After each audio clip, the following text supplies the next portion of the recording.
नमस्कार, स्वागत है खास कार्यक्रम देश देशांतर में। मैं हूं आरफा खानम शेरवानी। चीन के द्वारा संयुक्त राष्ट्र में मसूद अजहर पर पाबंदी का रास्ता रोकने के बाद भारत ने गुप्त वीटो या हिडन वीटो के इस्तेमाल पर आपत्ति जाहिर की है और कहा है कि इस मामले पर जवाबदेही होनी ही चाहिए। पठानकोट एयरबेस पर हमले के बाद भारत ने संयुक्त राष्ट्र से कहा था कि जैश ए मोहम्मद मुखिया पर फौरन पाबंदी लगाई जाए, लेकिन चीन ने ऐसा होने से पहले ही भारत का रास्ता रोक दिया था और इसके लिए तकनीकी कारण गिनाए थे। भारत की इस आपत्ति के क्या मायने हैं, किस तरह से ये जो आतंकी संगठन है संयुक्त राष्ट्र में किस तरह पाबंदी लगेगी, पाकिस्तान का जो प्रभाव है चीन के ऊपर वो कितना है और पूरे क्षेत्र की जो राजनीति है वो किस तरह से एक रोल अदा करती है इस पाबंदी में, हम ये जानने की कोशिश करेंगे मेहमानों के जरिए। मेरे साथ प्रोफेसर BR दीपक मौजूद हैं जो कि centre of Chinese and south east Asian studies JNU से आते हैं। दूसरे खास मेहमान मेरे साथ मौजूद हैं कॉमोडोर C उदय भास्कर जो कि डायरेक्टर हैं सोसाइटी फॉर पॉलिसी स्टडीज़। वरिष्ठ पत्रकार सूर्य गंगाधरन मेरे साथ मौजूद हैं और साथ ही फॉर्मर डिप्लोमेट राजीव डोगरा भी मेरे साथ मौजूद रहेंगे। सभी मेहमानों का बहुत बहुत स्वागत है। कॉमरेड उदय भास्कर, आपसे शुरुआत करना चाहती हूँ मैं कि भारत की इस आपत्ति से आप क्या समझते हैं, क्या मायने हैं, इसके वजन क्या है? देखिए, जहाँ तक चीन का इस वक्त जो ओरिएंटेशन है भारत के संदर्भ में और ख़ास दक्षिणी एशिया का इस वक्त जो भी माहौल बन रहा है सामरिक और सुरक्षा के दायरे में, ये एक प्रकार से मैं कहूँगा कि एक्सपेक्टेड था कि जितना चीन और पाकिस्तान के बीच में जो सामरिक रिश्ता है वो इतना गहरा है, एक प्रकार से काफ़ी पुराना भी है, क्योंकि आपको याद होगा कि पाकिस्तान ने चीन और अमेरिका के बीच में जो राप्रोशमा या समझौता जब हुआ था राष्ट्रपति निक्सन के समय पे, ये एक प्रकार का उदाहरण है कि पाकिस्तान जो है चीन के लिए और साथ साथ मैं कहूँगा अमेरिका के लिए भी बहुत ही एक ख़ास स्ट्रेटेजिक एलाई माना जाता है।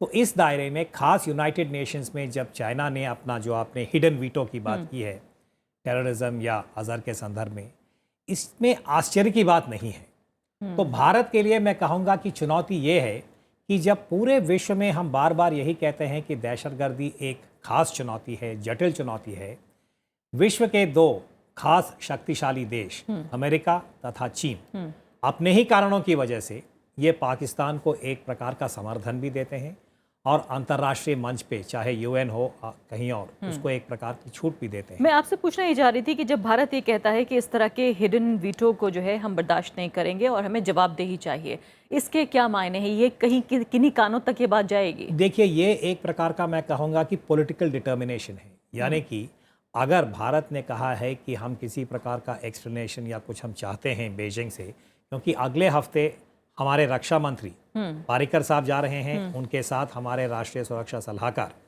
दोवल साहब भी जाएंगे बीजिंग और उनकी वहाँ बातचीत होगी।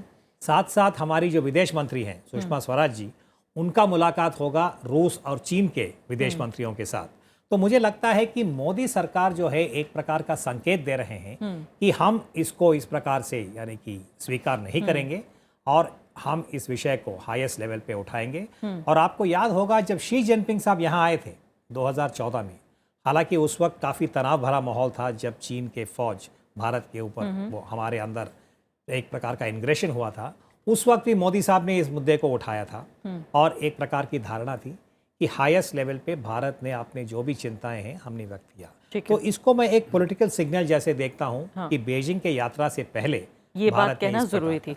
राजीव डोगरा जी, आप इसे किस तरह से समझते हैं? क्या ये सांकेतिक है, इससे भी ज्यादा कि भारत किसी नतीजे की उम्मीद कर रहा हो, ये कहना कि बर्दाश्त नहीं किया जाएगा और हमें जवाबदेही चाहिए, इस तरह की जो गुप्त वीटो है इसका इस्तेमाल क्यों हो रहा है?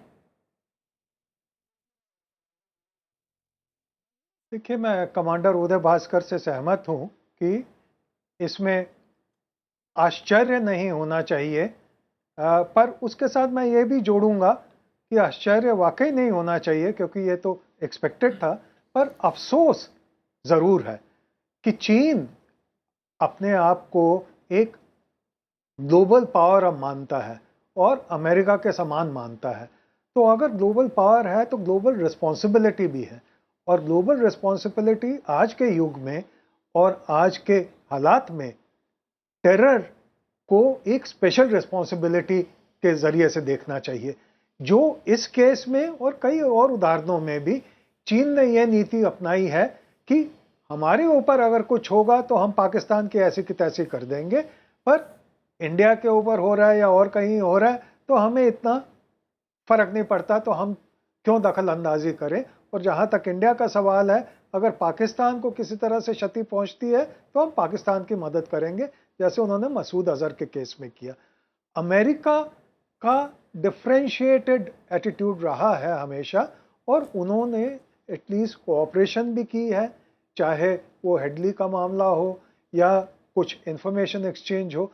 तो अमेरिका और चाइना को मैं एक जगह ब्रैकेट नहीं करूंगा टेरर जी। के मामले में, और जहां भारत के अगेंस्ट टेरर का सवाल है। पर हैविंग सेड दैट, मैं ये कहूंगा कि हमने सर से चोटी तक सब कुछ कोशिश कर ली है।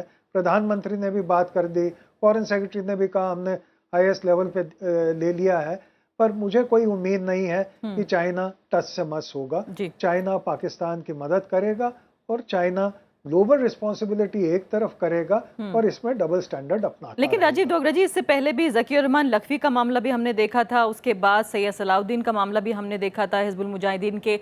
इस सब मामले में भी चीन ने वही रवैया अख्तियार किया है। तो दोनों मेहमान आप ही कह रहे हैं कि हैरानी तो हमें नहीं है, लेकिन किस तरह से इससे बचा जाए, जब जो फॉरेंसिक एक्सपर्ट्स हैं 15 में से 14 देशों की, वो ये पाते हैं कि हाँ, हमारे पास पूरे जो हैं इस तरह के गवाह सबूत हैं कि ये शख्स इस मामले में लिप्त पाया गया। लेकिन क्या आपको लगता है कि पूरी प्रक्रिया ही इस तरह की है कि एक देश जो है वो रोक सकता है पूरी प्रक्रिया को, पूरे प्रोसीजर को? क्यों नहीं रोक सकता? उसको अगर वीटो पावर मिली है तो जो चाहे वो कर सकता है। पर इससे जो आपका क्वेश्चन है वो बहुत महत्वपूर्ण है। इससे लेसन हमको ये लेना चाहिए कि देखिए, आप जरूर यूएन के दरवाजे खटखटाते रहें, आप जरूर हाईएस्ट लेवल पे बात करते रहें चीन या दूसरे देशों से, पर जहां तक आपका हित है वो आप ही मदद कर सकते हैं अपनी। दूसरा कोई आके आपके प्रॉब्लम्स नहीं सॉल्व करेगा। और सबसे बड़ी एग्जांपल है जो आपने नाम पूरी लिस्ट गिनाई टेररिस्ट की, जो सारी दुनिया मानती है टेररिस्ट, उसमें चाइना ने उंगली तक नहीं उठाई और ना ही वो आगे उठाएगा। अगर हम कुछ नहीं कर सकते तो दूसरा हमारे लिए कुछ करने के लिए तैयार नहीं होगा, और specially considering the type of relations we have with China. जी, प्रोफेसर दीपक, ये बताइए, फिलहाल के इत्तेफाक ये है कि इस महीने जो है वो यूएन सिक्योरिटी काउंसिल के चेयरमैन भी चाइना है, और जो प्रेसिडेंट हैं इस महीने के, उनसे पूछा गया तो उन्होंने कहा कि तकनीकी तौर पर जब तक हमें पूरा क्राइटेरिया इस बात के लिए नहीं मिलेगा, पूरा क्राइटेरिया हमें फॉलो करना पड़ता है, तब तक हम ऐसा नहीं करेंगे। क्या इसमें चीन का भी कोई पक्ष है जिसे हमें सुनना चाहिए? किन तकनीकी रुकावटों की बात कर रहे हैं? मुझे नहीं लगता इसमें कोई चीन का पक्ष है। ये सीधा सीधा पर्दाफाश करने की बात है, और जैसे वो हिडन वीटो की बात बार बार कही जा रही है। भले ही चीन ने काफ़ी सफाई दी है, उनके जो डीसीएम है हमारे यहाँ पर, उनका जो राज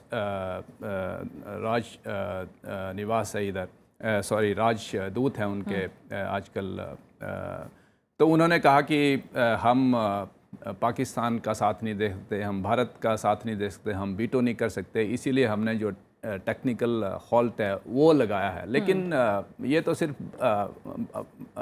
बात की आनाकानी करना है। लेकिन मुझे लगता है जो जैसे जो पूर्व के दो वक्ता हैं उन्होंने जो बताया इस पे, जो पाकिस्तान और चीन के बीच में जो सामरिक संबंध है ये, और मैंने इसको जानने की कोशिश भी की आज सुबह। मैंने अपने जो चीनी मित्र है उनको कहा कि बताइए इसमें क्या है, तो उन्होंने साफ साफ कहा कि ये एक डिप्लोमेटिक प्लेज है, और जो डिप्लोमेटिक प्लेज है वो चाहे हम 100 बार उठाए। उन्होंने पिछली साल ही लखवी, जैसे आपने बताया, लखवी 1 साल पहले ही, मई 2015 की बात है, लखवी के साथ भी उन्होंने ऐसा ही किया, टेक्निकल होल, और बिना एक्सप्लेनेशन के। वो क्या एक्सप्लेनेशन है, क्यों उन्होंने लगाया है, कोई सफाई नहीं है। लेकिन कई बार ये भी कहा जाता है कि भारत के जो डिप्लोमेट्स हैं उनका पेपर वर्क भी उतना स्ट्रांग नहीं होता शायद कि जो आगे बढ़ सके। कई बार इसको लेकर भी आलोचना हुई है, क्या कोई दम है इस आलोचना में? नहीं, मुझे नहीं लगता। अगर वो बिल्कुल भी अपना पेपर वर्क पूरा करे, मुझे नहीं लगता कि चीन जो डिप्लोमेटिक प्लेज है जैसा चीनी लोग बोलते हैं वो छोड़ देंगे, क्योंकि जो चीनी विशेषज्ञ है, चीन के जो लोग हैं, वो ये मानते हैं कि उनका जो पाकिस्तान के साथ जो संबंध है वो एक मोनो डायमेंशनल संबंध है। वो मोनो डायमेंशनल संबंध सिर्फ मिलिट्री और जो सुरक्षा है वो संबंध है उनका, और जिसका जो कोई एंडोजेनस उसका एम नहीं है। उसका जो एम सिर्फ है जो एक्सटर्नल सिक्योरिटी कंसर्न है जो एक्सटर्नल सिक्योरिटी कंसर्न है वो सिर्फ भारत है। और दोनों देश ये चाहते हैं कि भारत को टारगेट करके उसको किसी तरह से नीचा दिखाना है। वो चाहे वो टेररिज्म का मामला, टेररिज्म के मामले में तो हालांकि दोनों देशों में डायलॉग हो रहा है, लेकिन जो दोनों के जो स्टैंड हैं वो बिल्कुल डायमेट्रिकली ऑपोजिट हैं। और खास करके चीन तो क्रॉस बॉर्डर को मानता ही नहीं है।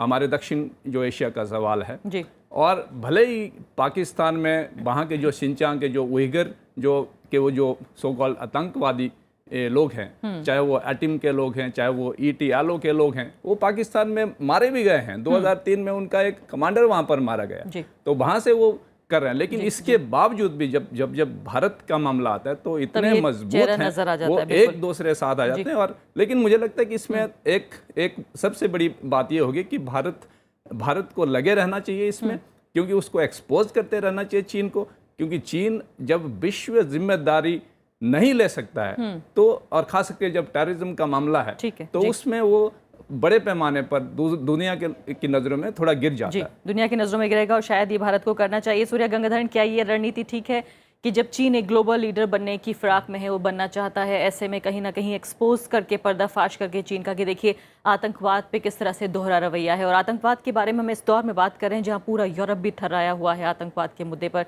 कि क्यों इस तरह के दो रुख हैं, चाहे अमेरिका का हम जिक्र करें या चीन का जिक्र करें। फिलहाल चीन चूंकि सवालों के घेरे में है, आपको लगता है कि ये रणनीति ठीक है?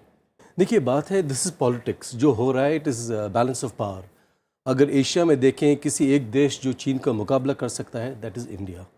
और अगर आप ये भी देखें कि पूरे एशिया में चीन का कौन सा दोस्त है, कौन सा पार्टनर है, strategic partner, that is Pakistan. तो जाहिर है कि ये चलता रहेगा। चीन नहीं चाहेगा कि India emerges on the world stage, और उनका ये कोशिश रहेगा कि किसी न किसी तरह इंडिया को दबा के रखें, डाइवर्ट करें किसी और इश्यूज़ पे, and keep them of balance. तो हमारी क्या स्ट्रैटेजीज़ हैं, क्या टैक्टिक्स हैं, ये हम सोच कर करना पड़ेगा। लेकिन ग्राउंड रियलिटीज़ आर देयर, और शायद हम ये भी कह सकते हैं कि शायद हमारा एक परसेप्शन शायद बना हुआ होगा वर्ल्ड वाइड में कि हमारे जो स्टैंड अगेंस्ट टेररिज्म, शायद it lacks force, lacks weight, क्योंकि हर बार अटैक्स होते रहते हैं, हम जवाब तो हम देते नहीं हैं, और we are not able to. हालांकि डिप्लोमेटिकली काफ़ी शोर शराबा होता है और कड़ी जवाब देंगे, this is a standard routine from Delhi. लेकिन इसके अलावा what have we done to check terrorism on our soil? Concrete क्या किया है हमने? तो आपको लगता है कि इतना काफ़ी नहीं है कि सिर्फ रणनीति ये बनाई जाए कि अंतर्राष्ट्रीय स्तर पर जो है एक ऐसा देश जो कि एक ग्लोबल पावर बनना चाहता है, उसको उसका चेहरा दिखाया जाए, इतना काफ़ी नहीं है, बल्कि भारत को अपना पक्ष भी सुधारना होगा? देखिए, वर्ल्ड को पता है कि क्या चाइना कर रहा है, क्या पाकिस्तान कर रहा है। We have to be clear कि हम क्या चाहते हैं। और ये जाहिर है कि जो वर्ल्ड के जो देश जैसे US वगैरह, वो जानते हैं कि India is a moderate country, is a positive country, में पोटेंशियल है, इसलिए इन्वेस्टमेंट्स वगैरह सब चल रहा है। लेकिन अंटिल हम अपने आप we don't tackle terrorism in a forthright manner, तभी तक ये चलता रहेगा। राजीव डोगरा जी, ये भी समझना महत्वपूर्ण है इस वक्त पर। दर्शक ये जानना चाहेंगे कि अगर पाबंदी लग जाती तो भारत को किस तरह की मदद मिलती? क्या भारत के लिए आसान होता आतंकवाद से लड़ना अगर यूनाइटेड नेशन पाबंदी लगा देता? देखिए, ये एक सांकेतिक चीज़ है। जैश ए मोहम्मद के ऊपर तो आगे ही सैंक्शन लगी हुई हैं, जैसे हाफिज सईद के ऊपर लगी हुई हैं, पर उसका वर्चुअल इफेक्ट तो ज़्यादा नहीं है। जैश ए मोहम्मद का ऑफिस, चाहे पाकिस्तान ने भी बैन की हुई है वो ऑर्गेनाइजेशन, ऑफिस उसी तरह चल रहा है। फ्रंट दरवाजे से लोग नहीं आते, बैक डोर से आ जाते हैं भावलपुर में। इसी तरह हाफिज सईद खुलेआम लाहौर में घूम रहा है, खुलेआम वो दहाड़ता है इंडिया के अगेंस्ट। तो कुछ खास इफेक्ट इस चीज़ का नहीं होता जब तक जो कंट्री कंसर्न्ड है वो ना समझे कि भाई हम सांप पाल रहे हैं, जैसे हिलरी क्लिंटन ने कहा था। पर पाकिस्तान तो जानबूझ के ऐसे सांप पाल रहा है, तो जितनी मर्जी आप सैंक्शन लगा दें वो वर्बल सैंक्शन होंगी। पर इसमें मैं एक और चीज़ कहना चाहता हूं, क्योंकि एक जिक्र आया था कि क्या पेपर वर्क कंप्लीट नहीं है। देखिए, भारतीय डिप्लोमेसी प्रोफेशनलिज्म में UN सिस्टम हो या बायलैटरल हो, उसमें उनकी ख्याति है।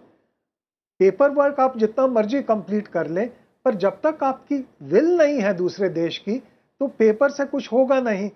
तो जैसे मैंने पहले भी कहा था कि इंटरनेशनल स्ट्रेटजी और इंटरनेशनल पोजीशनिंग आज के दौर में ऐसी चल रही है, चाहे वो साउथ चाइना सी हो या हमारा एरिया हो या मिडिल ईस्ट हो, कि जहाँ पे अपने दम पे जो आदमी खड़ा है उसी का ही बोलबाला होगा। जब भी हमारे यहाँ टेरर अटैक होते हैं हम कहते हैं कि अगली बार हम नहीं छोड़ेंगे, पर जिस टेरर अटैक में लोग मरे हैं, जिस टेरर अटैक में लोग घायल हुए हैं, वो क्या उनको संतुष्टि मिल जाएगी कि अगली बार हम तो यानी आप भी कुछ कर जी राजीव डोगरा जी, आप भी कहीं ना कहीं सहमत हो रहे हैं सूर्या गंगाधरन से, जब वो कह रहे हैं कि भारत को अपनी रणनीति बनानी होगी, ना कि सिर्फ चीन को नीचा दिखाकर बहुत काम बन जाएगा। मैंने पहले इंटरवेंशन में ही यही कहा था कि we have to find our own solutions to tackle terrorism. और अनफॉर्चुनेटली 1947 से लेके मैंने अपनी किताब वेयर बॉर्डर्स ब्लीड में पूरी हिस्ट्री दी हुई है कि पंडित नेहरू ने भी सोचा था 1947 में 2 बार कि हम बॉर्डर क्रॉस करके उनके कैंप्स जहां से ये भेज रहे हैं कबायली, उनको अटैक करेंगे, पर फिर वो पीछे हट जाते थे। नहीं नहीं नहीं भाई, ऐसा भारत ऐसा देश नहीं है जो ये करेगा। अनफॉर्चुनेटली 1947 से लेके आज तक हम उसी जगह अटके हुए हैं कि भाई भारत ऐसा देश नहीं है। अगर भारत ऐसा देश नहीं है तो भारत मार खाता रहेगा। जी उदय भास्कर जी, ये बताइए फिलहाल कि क्या ये भी बहुत महत्वपूर्ण है कि बार बार यूनाइटेड नेशंस में जो ये सवाल जा रहा है, खुद पीएम मोदी ने पिछले दिनों सवाल उठाया था कि आतंकवाद को लेकर जो एक साफ परिभाषा होनी चाहिए, वो अभी तक हमारे पास नहीं है। क्या आपको लगता है कि अलग अलग देशों की जो रणनीति है आतंकवाद को लेकर, वो भी इस मामले में बाधा डाल रही है? क्या भारत के लिए ये मुश्किल की बात है कि कोई एक साफ डेफिनेशन परिभाषा नहीं है आतंकवाद की? ये मैं कहूँगा कि दहशतगर्दी के संदर्भ में एक खास एक प्रकार का रुकावट है। जैसे सूर्या ने भी कहा है, अंत में ये पॉलिटिक्स में आ जाता है और उसकी वजह से विश्व में भी कई सालों से, यानी कि 2001 के हादसे के बाद न्यूयॉर्क के ऊपर जो हमला हुआ था और उस साल भारत के संसद के ऊपर भी हमला हुआ था, पिछले आप देखिए 15 साल में विश्व के किसी मंच पे ये सहमति नहीं बनी है कि दहशतगर्दी को किस प्रकार से हम व्याख्या या डिफाइन करें और उसके ऊपर किस प्रकार का नीति बनाएं। क्या ये भी वजह है कि एक देश के लिए जो आतंकवाद है, दूसरे के लिए वो राजनीतिक प्रतिरोध है? पुराना वो है कि एक वन फ्रीडम फाइटर दूसरा का टेररिस्ट है। ये जो हमारा कॉलोनियल एक्सपीरियंस है उसकी वजह से इस प्रकार की एक धारणा भी बनी है। पर मैं एक बात जोड़ना चाहता हूँ कि बार बार अगर प्रधानमंत्री मोदी किसी भी मंच पे कहते हैं कि ये प्रॉब्लम जो है ये ग्लोबल है और हम बार बार इसके ऊपर जो नीति बनाते हैं ये लोकल या नेशनल हो जाता है, और इसलिए जब तक ये सहमति नहीं बनती है और ख़ास शक्तिशाली देशों के बीच में, आप यूनाइटेड नेशंस के अंदर सिक्योरिटी काउंसिल के दायरे में आप किसी प्रकार का ना कॉन्सेंसस या सहमति बनती है, ना आप उस प्रकार का रेजोल्यूशन पास कर पाते हैं। और मैं इसमें एक बात जोड़ना चाहता हूँ कि जहाँ तक कोई भी सैंक्शन या रेजोल्यूशन की बात है, अगर यूएन एक गुट बन के सिक्योरिटी काउंसिल में किसी भी देश के ऊपर ये सैंक्शन डालते हैं या यूएन डेजिग्नेटेड लिस्ट में आप किसी गुट को या किसी एक इंडिविजुअल को घोषित करते हैं, तो उसके साथ काफ़ी कानून है। यानी कि अर्थात मान लीजिए पाकिस्तान को इस वक्त हम डेजिग्नेट करते हैं कि वो इस प्रकार के गुटों को यूनाइटेड नेशंस सैंक्शंस डालता है जैश के ऊपर या अज़हर के ऊपर या लखवी के ऊपर, फिर पाकिस्तान अगर उन सैंक्शंस का उल्लंघन अगर करेंगे तो उन्हें बाकी विश्व से जो समर्थन मिलता है, चाहे आईएमएफ हो या वर्ल्ड बैंक, तो ये इसका प्रैक्टिकल एस्पेक्ट भी है। और दूसरा है यूएस लेड सैंक्शंस। जैसे ईरान के ऊपर अमेरिका ने अपने आप सैंक्शन बनाया था और उनके जितने भी एलाइज थे, पार्टनर्स थे, उन्होंने उसका मर्यादा की थी। तो अलग अलग इसकी पॉलिटिकल इंटरप्रिटेशन होती हैं, तो इसमें अपने आप अहमियत है। बिल्कुल। तो वापस मेरे ख्याल से ये विश्व के मंच पे सहमति बनना बहुत जरूरी है। लेकिन सूर्या गंगाधरन, इसको लेकर एक राय भी नहीं है। जो पीएम मोदी ने पिछले दिनों कहा कि एक जो है एक होलिस्टिक अप्रोच अपनानी होगी आतंकवाद को लेकर, सारे देशों को मिलकर चलना होगा, सुनने में अच्छा लगता है, लेकिन उसकी जो अपनी स्थानीय समस्याएं, जो स्थानीय राजनीति है, जैसे कि देखा जाए तो अमेरिका भारत के साथ किस तरह कोऑपरेट करेगा आतंकवाद से लड़ने में, जोग्राफिकल जो दूरियां हैं उसको देखा जाए तो कई बार ये कहा गया कि शायद ये अप्रोच उतनी प्रैक्टिकल ना हो जितना कि स्थानीय स्तर पर जो है आतंकवाद से लड़ना। मेरे ख्याल में it is as idealistic as our desire for a permanent seat in UN Security Council. मेरे ख्याल में वो सीट कभी मिलेगा नहीं, और मेरे ख्याल में जो टेररिज्म का जो होलिस्टिक जो हम फ्रेमवर्क बना रहे हैं, शायद इट इज़ नॉट वर्केबल। वो तो कह रहे हैं कोई सेंटर बनाया जाए और बाकायदा सारे देश उसमें लेकिन जो है। हर देश का अपना व्यू है कि what is terrorism, who is a terrorist, और एज यू मेंशन कि somebody is terrorist, somebody is freedom fighter. तो मेरे ख्याल में शायद दिस मे नॉट हैपन, और हमें ये फोकस करना है प्रैक्टिकल इश्यूज पे जहाँ पे हम समथिंग कैन वर्क आउट, और यहाँ पे हमें देखना है कि हम अपने आप अपने टेरिटरी पे क्या कर सकते हैं टेररिज्म रोकने के लिए, क्या सिस्टम्स बना सकते हैं, आप क्या policies कहना कर चाहते हैं? आप सकते कह रहे हैं पाकिस्तान के खिलाफ जो हमारी नीति है उसकी तरफ आप इशारा कर रहे हैं? देखिए, मेरे ख्याल में अभी जो हमारा जो रिस्पांस होता है टू हर टेररिस्ट अटैक, इसमें कोई रिस्पांस ही नहीं है। हमने खुद एक SIT टीम इनवाइट किया है, मैं नहीं कह रहा हूँ कि ये गलत है, लेकिन उसके साथ कोई और रिस्पांस हमारा अभी तक निकला नहीं है, क्योंकि हमारे जो थिंकिंग है, स्ट्रेटेजिक थिंकिंग है, या हमारे जो मिलिट्री माइंड्स के जो ओरिएंटेशन है, शायद I can be corrected here, शायद एक हमारे पास वो ताकत नहीं है, वो टेक्नोलॉजीज़ नहीं है, वो इंटेलिजेंस नहीं है जिससे हम पाकिस्तान में जाके खुद वहाँ पे जो टारगेट्स हैं उसको टारगेट करें या उनको पाकिस्तान को एक जवाब दें। लेकिन क्या एक सहमति भी तो नहीं है भारत में इसको लेकर, एक राय भी देयर तो इज नो नहीं है? Consensus, there is no consensus. जी डॉक्टर दीपक, ये बताइए इसके अलावा जो महत्वपूर्ण वजह है कि क्यों पाकिस्तान के साथ चीन जो है वो इस नज़दीकी के साथ आता है, जिस हम इकोनॉमिक कॉरिडोर का हम जिक्र कर रहे हैं, चीन ने जिस तरह का इन्वेस्टमेंट किया है पाकिस्तान में, आपको नहीं लगता कि भारत को जिस तरह का विरोध होना चाहिए था, भारत के जरिए जितने विवादित इलाके में ये इन्वेस्टमेंट हुआ है, शायद उतनी ज़ोर से आवाज़ नहीं आई है? नहीं, भारत ने तो विरोध किया इसका, और अच्छी तरह से विरोध किया, हर फोरम में विरोध किया है, लेकिन नतीजा नतीजा तो कुछ भी नहीं होगा। भारत जैसे, ये तो दूसरे मुद्दों की तरह है, क्योंकि जो सामरिक जो संबंध है पाकिस्तान और चीन के, वो उसको डिसाइड करेगा कि वो विरोध का जवाब देंगे कि नहीं देंगे। चीन तो हमें बोल रहा है कि आप भी उसमें शामिल हो जाइए, जो पाकिस्तान कॉरिडोर है, लेकिन हम क्या उसमें शामिल हो सकते हैं क्या? या फिर हम चीन के साथ कई जो दूसरे कॉरिडोर्स है उसमें हम उनका साथ दे सकते हैं? लेकिन एक बात जो महत्वपूर्ण है यहाँ पर, वो ये है कि चीन अगर ऐसी ही गलतियाँ, इनडिफेंसिबल गलतियाँ करते रहेगा, मैं मानता हूँ ये काफ़ी इनडिफेंसिबल है।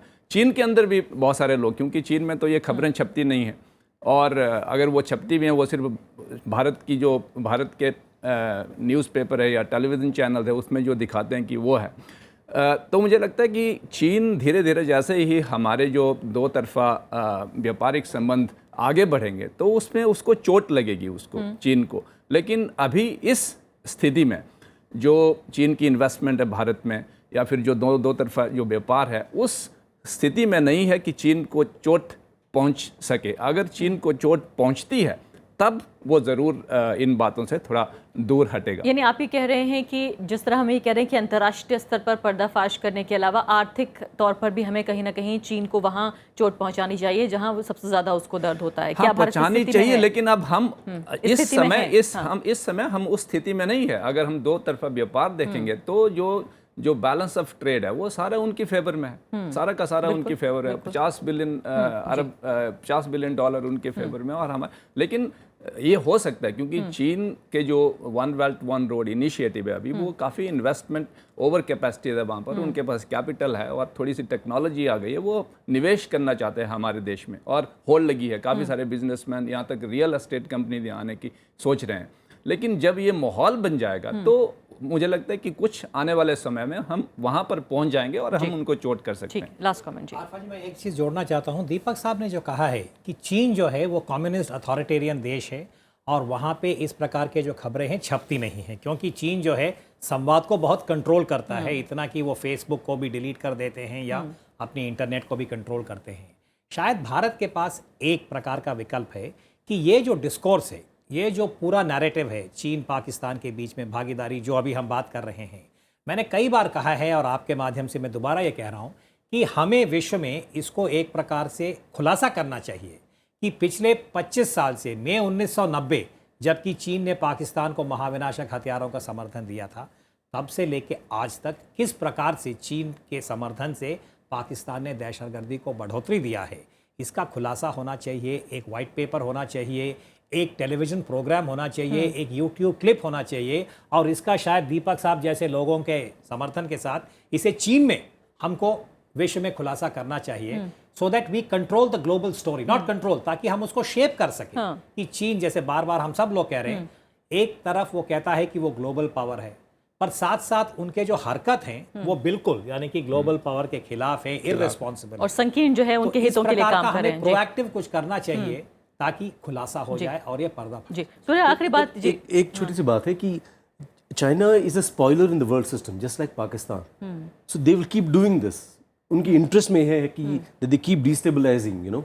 So let's inform the Chinese people. मेरा कहने का ये मतलब है, why not? और उनका ओपिनियन किस तरह बाहर आएगा। global story. लेकिन आखिरी बात जरूर पूछना चाहती थी कि चूंकि पठानकोट हमले की बात हो रही है और अभी हमें क्या उस रिपोर्ट का इंतजार करना चाहिए जो यहाँ से पाकिस्तानी टीम आई थी और वापस जो है वो प्राइम मिनिस्टर को मेरे ख्याल में वी शुड की इंतजार करें ऑफिशियल रिपोर्ट आए ताकि फ्रॉम देयर गवर्नमेंट उनका क्या रिएक्शन है वी हैव।